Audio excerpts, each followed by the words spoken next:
नमस्ते दोस्तों, स्वागत है आप सबका फिर से हमारे एक नए ब्लॉग में। तो आज है 5 मई और हमारे ब्लॉग का भी आज 5वां दिन है, क्योंकि हमने चैलेंज लिया है कंटिन्यू हम 30 दिन तक 30 वीडियो डालेंगे। तो फ्रेंड, आज सुबह सुबह हमने चाय नाश्ता सब कर लिया था, मतलब चाय पी ली थी, नाश्ता तो नहीं किया था, उसके साथ बिस्किट वगैरह कुछ खा लेते। और आज मैं प्रिपरेशन कर रही हूँ कल के नाश्ते की। जी हाँ, तो आज डोसे की तैयारी कर रही हूँ। मतलब डोसा कल बनाऊंगी, इसकी तैयारी पहले ही करके रखनी पड़ती है। तो सुबह सुबह ही मैंने कहा, देखो थोड़ी इधर बारिश हो रही है तो ठंडा मौसम रहता है ना, तो दाल अच्छे से नहीं भीगती है, फूलती भी नहीं है। तो मैंने 2 गिलास चावल लिया है और आधी गिलास है जो उड़द दाल लिया, और थोड़ी सी 1 चम्मच मेथी दाना लेके मैं इन सबको अच्छे से वॉश करके, पूरा 3-4 पानी से वॉश करके इसको भिगो के रखूंगी। और देखो सुबह सुबह इतने बर्तन हो जाते हैं, क्योंकि किसी के पापा नाइट ड्यूटी जाके आते हैं, तो वो फिर नाश्ता वास्ता करते हैं, हम भी चाय वगैरह पीते हैं, तो सिंक पूरा फुल भर जाता है, जगह भी नहीं रहती। मैंने कहा पहले मैं दाल को अच्छे से, जो दाल चावल लिया उनको अच्छे से वॉश करके भिगो के रख दूं, फिर इन बर्तन को साफ करूंगी। और काम भी सारा करना ही है, तो आज तो पूरा इतना लॉन्ग वीडियो हो जाता है, इसीलिए मैं आपको जो इम्पोर्टेंट है वही आपके साथ में शेयर करूंगी। तो मेरा डेली रूटीन का यही रहता है, आपको हमारा जो भी डेली लाइफस्टाइल है वो शेयर करना। और ये वाला कॉर्नर मैं पूरा धीरे धीरे खाली कर रही हूँ, मुझे ना भरा हुआ कॉर्नर बिल्कुल भी अच्छा नहीं लगता है। तो मैंने कहा थोड़ा थोड़ा इसको मैं और भी मैंने सामान बहुत सारा ऑर्डर किया है किचन के लिए, वो बहुत आने वाला, और किचन का एक नया आपको लुक देखने को मिलेगा बहुत ही जल्दी। तो फ्रेंड, अभी देखो मैंने दाल चावल तो भिगो के अच्छे से धो के रख दिया, और मैं बर्तन धो रही थी ना, तो इतने पानी के छींटे आ जाए, क्योंकि मैं रही लंबी और सिंक हमारा रह गया हाइट में छोटा, तो मेरा पूरा कुर्ता है जो गीला हो जाता है। फिर मैंने एप्रन पहन के फटाफट से बर्तन धोने लग गई थी, क्योंकि अब है ना भूख भी लग गई थी, नाश्ता करना है। तो मैंने कहा अब किस्सू को भी नाश्ता करवाना है, तो बच्चे का तो खाने का ध्यान तो रखना ही पड़ता है। अगर इनको नहीं खाना टाइम पे देते ना तो चिड़चिड़ आ जाता है, ऐसे नहीं बोलते कि हमें भूख लगी है, बस रोएंगे रोएंगे। तो वही फटाफट से बर्तन साफ कर लिया। मैंने कहा चलो नाश्ते की तैयारी कर लेती हूँ। अब समझ में नहीं आता डेली डेली नाश्ता बनाऊँ क्या, क्योंकि किसी को पिंक पराठा, ग्रीन पराठा ये पसंद है, और अभी इतनी सब्जियां मैं लेके ही नहीं आई थी, क्योंकि मैं लास्ट टाइम थोड़ी लेट गई थी, तो सब्जियां मुझे मिली नहीं थी अच्छी। तो फिर मैं ना बीट रूट वगैरह लेके ही नहीं आई। उसको बीट रूट का पराठा और पालक का पराठा बहुत ही अच्छा लगता है, मेथी का पराठा, वो प्याज सब मिक्स कट करके डालते हैं ना, तो उसको बहुत ही अच्छा लगता है। मैंने कहा चलो आज तो पराठा तो नहीं है, कुछ और ही बनाती हूँ जो उसको पसंद आ जाए। फिर मुझे और समझ में नहीं आया क्या बनाऊँ क्या बनाऊँ। मैंने कहा चलो खिचड़ी ही बना देती हूँ। चलो नमकीन राइस होते हैं ना, हम उसको खिचड़ी बोलते हैं। मैं पुलाव अलग होता है, वो सब अलग होता है, पर हम क्या है बहुत सारी सब्जियां डाल के उसको बनाते, तो उसको खिचड़ी बोलते हैं। तो फटाफट से मैंने आलू को कट कर दिया था, और जो टमाटर प्याज ये सब डालूंगी तो थोड़ा मिक्स रहेगा ना, चटपटा, उसको बहुत ही पसंद है। तो मैंने कहा चलो वही बना के इसको खिला देती हूँ। तो ये तो अभी टीवी देख रही थी, मैंने कहा अब पता नहीं वो कब की ऐसे बोल देगी मुझे भूख लगी, फिर उसको भूख लगती है ना अचानक ही, फिर वो बोलेगी कि बस, रोएगी, भूख का नहीं बोलती, बस रोती है। तो वही सुबह सुबह मैंने कहा नाश्ता वास्ता बना देती हूँ, फिर ही दूसरा जो भी काम है झाड़ू पोछे का कर लेती हूँ, क्योंकि अगर खाना नहीं होता है ना तो दूसरा काम समझ में नहीं आता है। और मैं सबसे पहले यही करती हूँ, पहले जितना हो सके मैं सबसे पहले किचन का काम ही करती हूँ। अगर किचन का काम सारा हो जाए ना, फिर है ना ज़्यादा काम नहीं लगता है। तो वही मैं फटाफट से नाश्ता बना के मैंने कहा फिर दूसरे काम करूँगी। और जो भी, और मुझे भी भूख लग गई थी। किसू के पापा के लिए तो ना मैंने सुबह पोहे बनाए थे, मैंने उनको बोला सब्जी रोटी बना देती हूँ ताकि हम लोग भी खा लेंगे। वो बोले नहीं मुझे इतनी भूख नहीं है, बस तुम थोड़ा सा है जो पोहा बना दो। तो मैंने कहा चलो ठीक है पोहा ही सही। और ये देखो मैं ना तेज पत्ता पहले डालना भूल गई, मैंने कहा कोई बात नहीं बाद में ही डाल देती हूँ। और टमाटर ना मुझे बहुत पसंद है, हर किस पोहे में, खिचड़ी में, किसी में भी, सैलेड में। और किसू के पापा को बिल्कुल पसंद नहीं है, ये है ना इन दोनों की अलग ही चॉइस है, पता नहीं मुझसे क्यों इतना। तो वही फटाफट से। और राइस तो ये देखो कल ही ये सारा सामान लेके आए थे ना, तो राइस कवर में ही पड़ा है और डब्बे में निकालना है, क्योंकि 2-3 पैकेट और है, तो वही पड़े। हम बहुत ज़्यादा राइस नहीं खाते, हम रोटी सब्जी खाते, तो राइस कभी कभार ही खाते, तो मैं कम ही लेके आती, मतलब 3-4 किलो लेके आती हूँ, ज़्यादा नहीं लेके आती हूँ। तो फटाफट से ये हमारा जो कुकर में ही बना रही हूँ, मैंने कहा जल्दी, जितना जल्दी हो सके उतना जल्दी बन जाए तो अच्छा है, क्योंकि काम भी बहुत है। और अभी देखो पानी में मैंने 1 गिलास ही राइस लिया है, तो उसी के हिसाब से मैं पानी डाल रही हूँ। और इतनी गर्मी है तो मुझे प्यास भी लग गई थी, और मटकी का पानी तो बहुत ही ठंडा रहता है ना, तो वो इतना अच्छा लगता है ठंडा ठंडा पानी। हम फ्रिज का पानी नहीं पीते हैं, क्योंकि हर बार जब भी हमने फ्रिज का पानी पिया हमारा गला ही खराब हो जाता है। तो फ्रेंड ये तो हो गई हमारी खिचड़ी, तो अब बन जाएगी। तब तब तक मैंने कहा दूसरे साइड वाले काम है जो बिस्तर वगैरह समेटने हैं, वो कर लेती हूँ। थोड़े बहुत किचन के भी छोटे मोटे काम थे, मैंने वो भी कर लिए थे। और मैंने कहा सीटी लगे उससे पहले मैं सारे काम जो साइड के ना वो कर लेती हूँ। और तब तक तो हमारे जो राइस थे वो भी बन के रेडी हो गए थे। और किसू को तो मैंने दे दिया था, किसू तो अपने आप ही खा लेती है, ज़्यादा नाटक नहीं करती है, समझदार बच्ची है। और फिर मैं अपना जो खाना है ना वो खा रही थी। और फिर हम खाना खा के सच्ची में इतने थक गए थे, सो गए थे। काम वगैरह तो कर लिया था, तो हम सो गए थे। और फिर सो के उठे और फिर शाम को हम बाहर चले गए थे। वो सारी क्लिप हमने नहीं ली, बस ये नाइट का है। मैंने कहा चलो आपको नाइट का रूटीन ही शेयर कर देती हूँ। फिर हम बाहर घूम के आए, तो इसके किसू के पापा ने है जो सब्जी बना के रेडी कर दी थी। वो सब्जी बनाने में, खाना बनाने में बहुत ही माहिर है। तो फिर मैं आई और मैंने फटाफट से हाथ मुँह धोए और आटा लगाया और रोटी बनाने लग गई थी। और ये भी स्नान करने चले गए थे, क्योंकि इनको अभी ड्यूटी जाना है। पर आज इन्होंने सब्ज़ी बनाई है, बहुत ही टेस्टी बनाई है। आलू की सब्ज़ी जो एकदम बढ़िया, एकदम मसाले वाली सब्ज़ी है, बहुत ही टेस्टी बनाते हैं। ये अलग तरीके से बनाते हैं, मतलब सब्ज़ी आलू को पहले फ्राई करते हैं, फिर ग्रेवी बनाते हैं, फिर उसमें जैसे पनीर की सब्ज़ी बनाते हैं ना वैसे ही सब्ज़ी बनाते हैं। तो बहुत ही अच्छी सब्ज़ी बनाते हैं।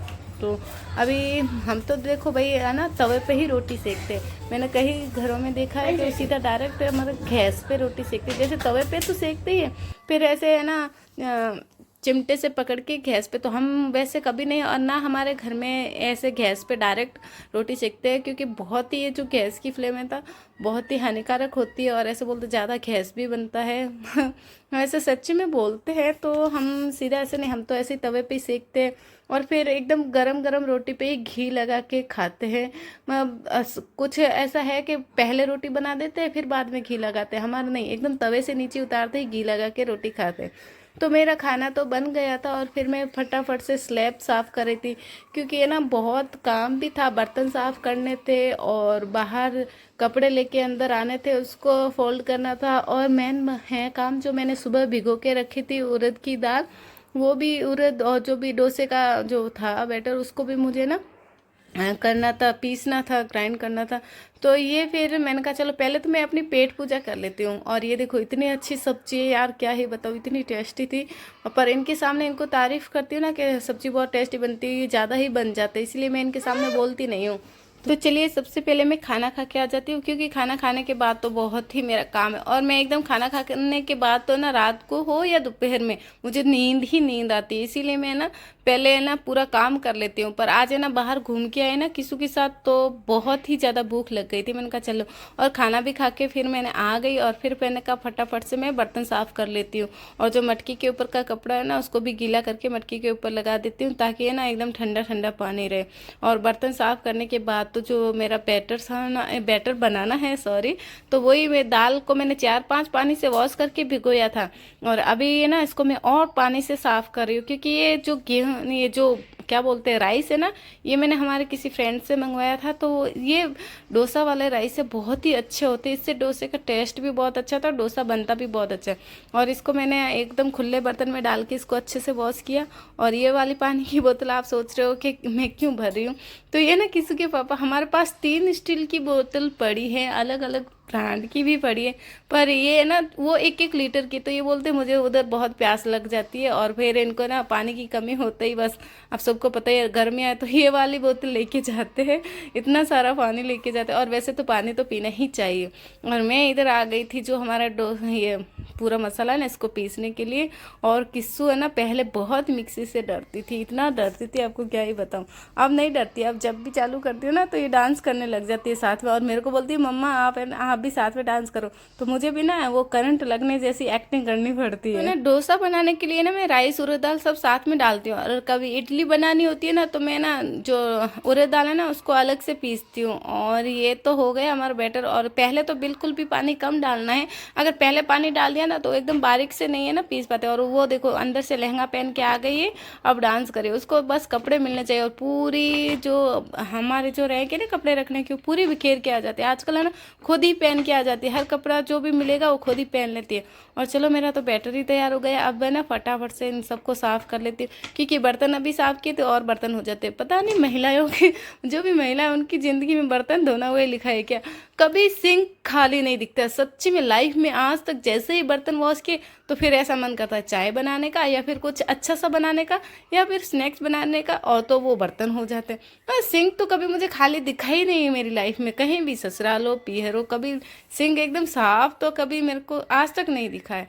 तो ये सब मैंने कहा फटाफट से ना मिक्सी को क्या करती हूँ मैं, जब भी ना कुछ करती हूँ ना एक बार साफ़ कर लेती हूँ। बहुत डस्ट रहती है इधर, तो बहुत ही जल्दी ना इसके ऊपर डस्ट लग जाती है। और वाइट है ना तो ये पूरी हमारी दूसरी वाली थी ना वो तो ख़राब ही हो गई, जो हम राजस्थान से लाए थे। मिक्सी ख़राब नहीं हुई, उसका जार ख़राब हो गया। अब दूसरा वाला वो महाराजा वाला है, कहीं मेल ही नहीं रहा है। और मैंने तो देखो रसोई तो इस तरीके से साफ़ कर दी। अब आ गई हूँ मैं किसी को पढ़ाने के लिए, क्योंकि थोड़ा टाइम मैं किसी को पढ़ाने के लिए भी लेती हूँ, चाहे आधा घंटा हो चाहे 1 घंटा उसको मैं पढ़ाती हूँ। तो उसको है ना पहचान तो पूरी हो गई है, पूरी अल्फ़ाबेट की हो गई है और हिंदी वन वाला की हो गई है। उससे जो भी पूछते वो बता देती। अब मैं उसे ना लिखना सिखा रही हूँ। मैंने कहा ये लिखना एकदम सीख जाएगी, इसलिए मैंने इसका है ना नर्सरी में एडमिशन नहीं कराया, क्योंकि वो खेल खेल में मेरे साथ सीख लेती है। मैं इस तरीके से इसको पढ़ाती हूँ। मैं क्या करती हूँ, टॉय है खिलौने उसको ऐसे खेल में सिखाती हूँ। पहले छुपाती हूँ, फिर उसको बोलती हूँ तू ये लिखेगी तो मैं तुझे सरप्राइज़ दूंगी। तो उसको सरप्राइज़ वाला गेम बहुत ही अच्छा लगता है। तो वो जिस इसको जो भी मैं दिखाती हूँ वो लिख देती है। और उसको अभी कुछ कुछ वर्ड ऐसे है जो लिखना उसको नहीं आ रहा है, पर वो अच्छे से समझ जाती है और लिख भी लेती है। तो देखो इसको है ना मैं इस तरीके से एकदम अच्छे से वो सच्ची में लिखना एकदम, मैं खुद है ना सरप्राइज हो गई। मैं उसको अल्फ़ाबेट जो भी वर्ड देती हूँ उसको टेढ़ा मेढ़ा कैसे भी लिखती है पर लिख लेती है, मतलब अच्छे से, जैसे बी या फिर जी हो ई हो बहुत ही अच्छे से लिख देती है। पर इसको डी में ऐसा दिखा रही हूँ तो वो पता नहीं कैसा लिख रही है, मतलब वो लिख देती है पर बड़ा बड़ा सा लिख रही। मैंने कहा बेटा अच्छे से क्लीन से लिखो। और मैं इसके साथ है ना ऐसे बोलती हूँ ताली क्लैप क्लैप क्लैप, बहुत अच्छा बहुत अच्छा। तो उसको बहुत ही अच्छा एकदम मोटिवेशन बच्चों को देना चाहिए। ऐसे हम इसको डरा के धमका के पढ़ाएंगे ना बच्चों को, वो नहीं पढ़ते। उनके साथ ऐसे ऐसे सरप्राइज, उनको कुछ सरप्राइज दो, या फिर उसको मोटिवेट करो कि यस यस तुम कर दोगे, अरे वाह। उसको ऐसे ऐसे वर्ड, क्योंकि मुझे पता है मैं तो ना बच्चों को 3-4 साल पढ़ा चुकी हूँ, 40-40 बच्चों को एक साथ। तो मुझे ना, और मैंने तो टीचिंग भी की है, जैसे कि रीट की, और मैंने MA BEd सब, मतलब टीचिंग लाइफ में मेरी सारी ज़िंदगी निकली क्या, निकल भी रही है। और पिछली ज़िंदगी तो मेरी है ना टीचिंग लाइफ में ही निकली है। तो मुझे इतना एक्सपीरियंस हो गया है कि बच्चों को कैसे पढ़ाया जाता है। तो इसी तरीके से मैंने इसका एडमिशन नहीं कराया। मैंने कहा मैं खुद अपने थोड़ा है जो खुद सिखाऊंगी इसको। स्टार्ट में अगर बच्चे की नींव अच्छी होगी ना तो बच्चा अपने आप आगे जाके पढ़ेगा। अपने घर से पहले बच्चे का, वो बोलते हैं ना विद्यालय घर ही होता है, अगर वो घर से अच्छा सीख के जाएगा ना वो स्कूल में भी आगे अच्छा ही पढ़ेगा। तो आइए देखो उसको अब वो गुस्सा आता है ना तो पूरे लाइन ही लाइन कर देती है। तो इसलिए मैं इसको देखो ऐसे कर रही हूँ, मैं आपको सरप्राइज़ दूंगी। ये ऐसा खेल खेल में बच्चा सीखता है। कभी बच्चे के ऊपर ऐसे प्रेशर डाल के नहीं सिखाना चाहिए। उसके साथ खेल खेल में सिखाएंगे ना कि हाँ देखो मैं लिख रही हूँ, मुझे नहीं आता है लिखना, बेटा तुम मुझे सिखाओ ना। अक्सर तो मैं है ना, ये मेरी टीचर बनती है और मैं स्टूडेंट बनती हूँ, तब इसको अच्छे से समझ में आता है। मैं बोलती हूँ। और कुछ कुछ बच्चे के लिए है ना ऐसा कि नहीं तुम ये मत करो वो मत करो, ये कभी नहीं करना चाहिए। इसने देखो हमारी दीवार इतनी गंदी कर दी है, मतलब पूरे दीवार पे कुछ ना कुछ बनाया है। चाहे ना ABCD लिखा हो, चाहे इसने फेस बनाया, फिश बनाया, शार्क बनाया, कुछ ना कुछ बनाती रहती है। इसको बहुत मज़ा आता है। तो हमने इसको रोका भी नहीं है कि बच्चा है, बच्चा नहीं करेगा तो कौन करेगा। इसलिए हमें इसको फुल आज़ादी दी, जो करो तुम्हारी मर्जी, कुछ भी, हमें कुछ भी, मतलब तुमसे तुम कुछ भी बदमाशी करो, हमें कोई प्रॉब्लम नहीं है, बस तुम सीखो अच्छे से। क्योंकि बच्चे का सीखना इम्पोर्टेंट है, ना कि नंबर, ना कि वो बच्चा आगे क्या करेगा। अभी बस हम जो सिखा रहे हैं वो सीखे, वो सबसे ज़्यादा इम्पोर्टेंट है। और वो अच्छे से E for Apple, F for fish, E for elephant, F for fish. तो मैं बातों बातों में पता नहीं क्या बोल के जा रही हूँ। तो और मैं इसके पापा को बता रही हूँ कि देखो ये कितना अच्छे से लिख रही है। हम दोनों सच्ची में सरप्राइज हो गए कि ये अच्छा, इतना अच्छा। और ये देखो इसके साथ ऐसे खेलती है, इतना खुश होती है कि मम्मा बैठो और खेलना है, मम्मा बैठो और खेलना है। तो है ना, मुझे भी इसके साथ खेलने में बहुत ही मज़ा आता है। फिर मैं ना बुक्स लेके इसके जो भी वेजिटेबल और फ्रूट्स नाम है उसको, मतलब इसको सब पता है कि ये चीज़ वो है, तो उसको कलर्स की भी पहचान हो गई। कुछ कुछ ये कंफ्यूज हो जाती है, वो दूर कर रही हूँ। और मैं ना बीच बीच में मैंने छोड़ दिया था इसको फ्रूट्स नाम और वेजिटेबल नाम सिखाना, क्योंकि ये कब के ना, जब ये 2 साल की थी ना तब इसको पहचान हो गई थी, तो मैंने छोड़ दिया था। बीच बीच में मैं सप्ताह में 1-2 बार इसके सामने वापस रिपीट करती हूँ। और ये ना कभी कभी बदमाशी कर देती है, पता होता है फिर भी नहीं बताती है। और अभी मैं काउंटिंग इसको, मतलब काउंटिंग याद है पर काउंट करना सिखा रही हूँ। तो चलो फ्रेंड, अभी तो हम हो गई इसकी पढ़ाई भी, अब खाना पीना भी हो गया, तो आज तो हम इतनी अच्छे से नींद लेंगे। तो फ्रेंड फिर मिलते हैं आपको एक नए वीडियो के साथ। अगर आप लोगों को अच्छा लगे तो लाइक शेयर सब्सक्राइब जरूर कर देना हमारे चैनल को। तो bye bye friend, bye bye. तो चलिए फ्रेंड।